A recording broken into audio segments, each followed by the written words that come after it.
या हल्ल्यात गंभीर जखमी झालेले कृष्णा देहरकर साळी 2 मिनिट.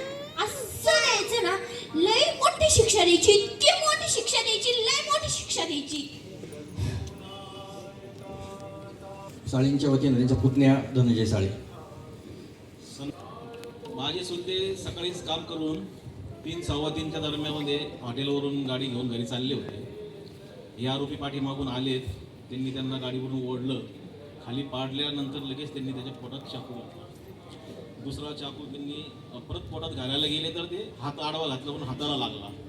मग त्या झटापटीमध्ये त्यांनी परत प्रतिकार करायला लागले तर अजून एक चाकू मारला. पण हे पोटाचे सगळे आतडे बाहेर पडलेले होते. तरी त्यांनी प्रतिकार खूप केला त्यांना. म्हणून मग त्यांनी ते स्वतःला सावरलं, एकलं, गाडी उचलली आणि लगेच त्या अवस्थेत घरी आले. आम्हाला फोन केला म्हणून आम्ही त्यांना हॉस्पिटलमध्ये घेऊन आलो. पण दुर्दैव असं शिर्डी हॉस्पिटलचं त्या अपघात विभागामध्ये गेल्यानंतर तिथं एक डॉक्टर, एक नर्स आणि एक वार्ड बॉय होता. सगळे झोपलेले होते. मग डॉक्टर उठले, नर्स तर या ठिकाणी प्रशासनाने घ्यायचे. या ठिकाणी मी विनंती करतो की साधारण 4 ते 5 दिवसापासून आम्ही सर्व प्रमुख जे गावकरी आहोत या ठिकाणी बसलो आणि या ठिकाणी आम्ही निवेदन, वेगवेगळ्या प्रकारचे निवेदन या ठिकाणी तयार केले आहेत. हे निवेदन आपल्या समोर मांडणं देखील क्रमप्राप्त आहे, आमचं कर्तव्य आहे, कारण आपण देखील या गावाचे भाग आहात. त्याच्यामुळे विनंती करतो की या ठिकाणी निवेदन वाचण्यासाठी पोलीस स्टेशनचं निवेदन आणि वाहतूक शाखेचं निवेदन वाचतील सचिनजी तांबे.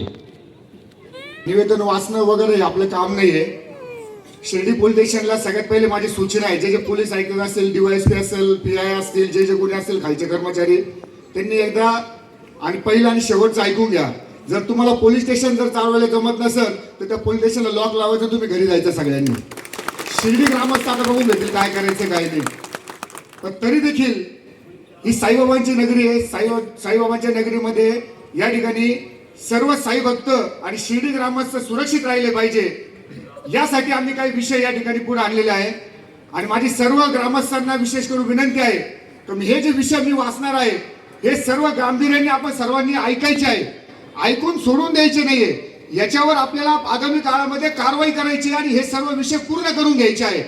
ही जबाबदारी फक्त पुढाऱ्यांची राहिलेली नाही, ही जबाबदारी फक्त मीडियाची राहिलेली नाही, ही जबाबदारी प्रत्येक शिर्डीकरांची आता झालेली आहे. प्रत्येक शिर्डीकरांनी जागरूक राहण्याची या ठिकाणी वेळ आलेली आहे.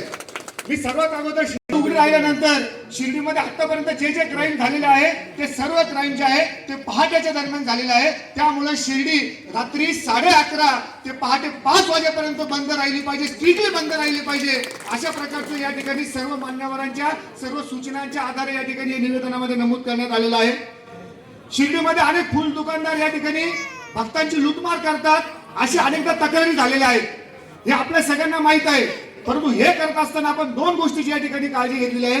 ज्या ज्या दुकानांवर या ठिकाणी साई भक्तांची लूटमार होती त्या दुकानाच्या मालकावर देखील या ठिकाणी गुन्हा दाखल झाला पाहिजे. आणि त्याचबरोबर जो या ठिकाणी पालिसवाला असेल, एजंट असेल, तो साई भक्तांना लुटत असेल त्या लुटणाऱ्या पालिसवाल्यावर देखील कडक कारवाई झाली पाहिजे, असे देखील या ठिकाणी आपण नवीन नमूद केलेलं आहे.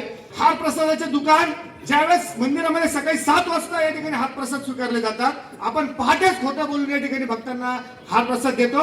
नाईलाजाने त्याचा उपयोग होत नाही आणि या ठिकाणी साईबाबा संस्थानिक कर्मचारी ते अगोदर काढून घेतात आणि भक्तांच्या भावनेचा अनादर होतो. त्याच्यामुळे आपल्या गावातील या ठिकाणी रचित पाटणी आणि आपला सगळ्यांचा आवडता मी जंगल्या, तो जंगल्या माझा मित्र होता म्हणून त्याचं जंगल्या नाव घेतो, तर त्याचा या ठिकाणी खुले आम त्यांना मारून टाकण्यात आलं होतं. त्याच प्रकारचे 2 निर्गुण खून 14 वर्षांनी शिर्डीमध्ये परत झालं. हे सगळं अपयश जे आहे शिर्डी पोलीस स्टेशन झालं. आम्ही त्यावेळेस मोठा आवाज उठवला, अनेक लोक आले, आंदोलन झाले, आम्ही रास्ता रोको झालं, आमच्यावर गुन्हे दाखल झाले. कमलाकर कोते माझ्यावर गुन्हे दाखल झाले. शिर्डी पोलीस स्टेशनला माझी विनंती आहे की आता जर यापुढे अशा प्रकारच्या जर घटना घडल्या तर आम्ही तुम्हाला सोडणार नाही. ही सगळी जबाबदारी तुमची असणार आहे.